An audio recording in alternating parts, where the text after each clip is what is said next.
Fala galera, beleza? Meu nome é Renan Fará, eu sou advogado e eu quero conversar com você sobre o acordo de não persecução penal na prática, um caso prático que eu acabei de ter aqui no escritório. Se quiser saber mais sobre isso, continua no vídeo.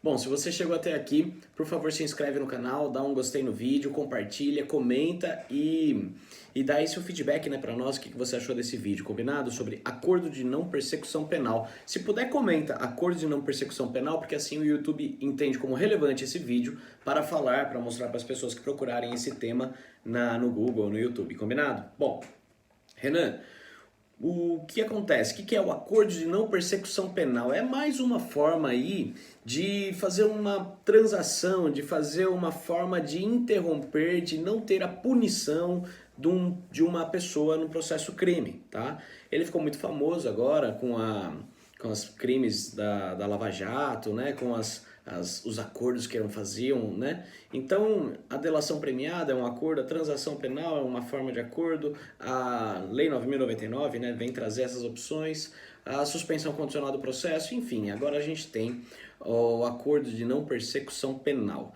Ele veio com o pacote anticrime, agora está legislado, o Ministério Público já fazia isso antes, já tinha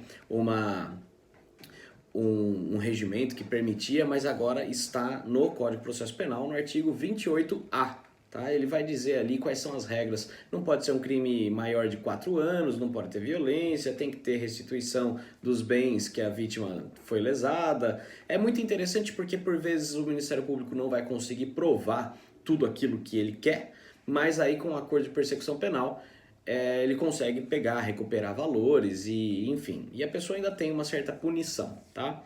É interessante sim, é o que a gente chama de medidas despenalizadoras, é uma forma de desafogar o judiciário também e de conseguir aí uma relatividade, uma pena relativa, tá? Faz-se então justiça dessa forma. É a justiça negociada. Hoje o advogado tem que ser bom em negociar esse acordo e tantos outros. Bom, vamos lá. O que aconteceu no meu caso? Meu primeiro caso de acordo de não persecução penal.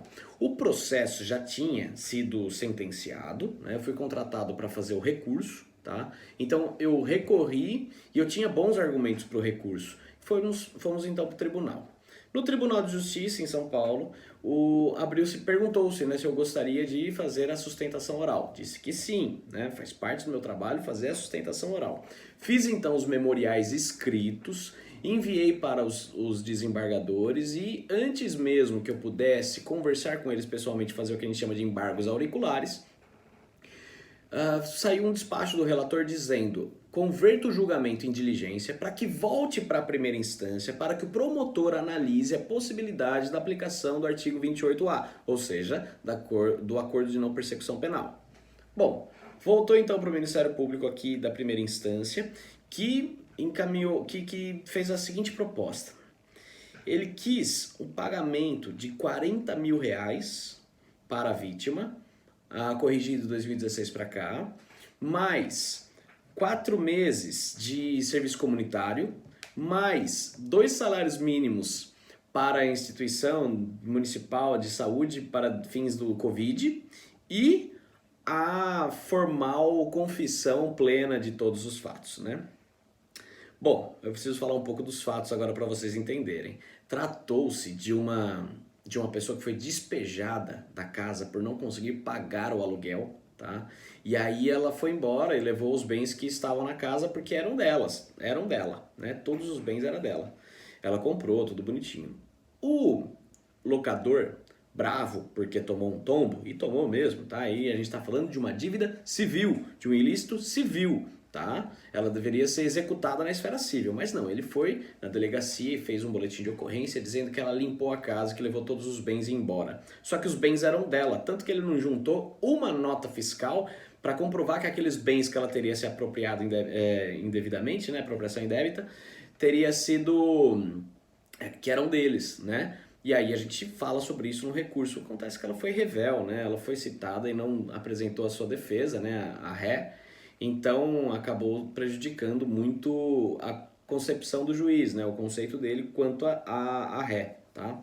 Mas veja que interessante, né? Então, ela não tinha dinheiro nem para pagar o aluguel, ela foi despejada e o Ministério Público oferece um acordo de 40 mil reais para pagar atualizado, corrigido. Como?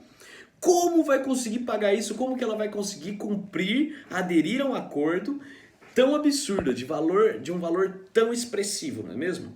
Então aí eu fiz uma contraproposta, porque já que se trata de justiça negociada, então a gente fez uma contraproposta de que aceitamos a proposta, fazemos a confissão formal, fazemos a prestação de serviço comunitário por 4 meses, fazemos também o pagamento de dois salários mínimos, mas 40 mil reais é totalmente inviável, né? Se fosse viável, não tinha ficado devendo o aluguel, não tinha sido despejada, né? Então vamos adequar ao caso concreto, vamos adequar ao que aconteceu, né? Vamos ver, porque a gente não está falando aqui de corrupção, de pessoa que roubou o erário público, né? Que conseguiu aí uma grana. Não, nada disso. Trata-se de gente comum, gente como a gente, né? Gente que está aí lutando para pagar o próprio aluguel e que não ia conseguir de forma alguma honrar aí esse acordo.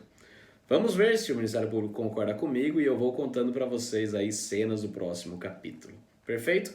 Esse é o acordo de não persecução penal, mais uma forma despenalizadora aí que encontraram. E veja que interessante, persecução penal significa perseguir no crime, né?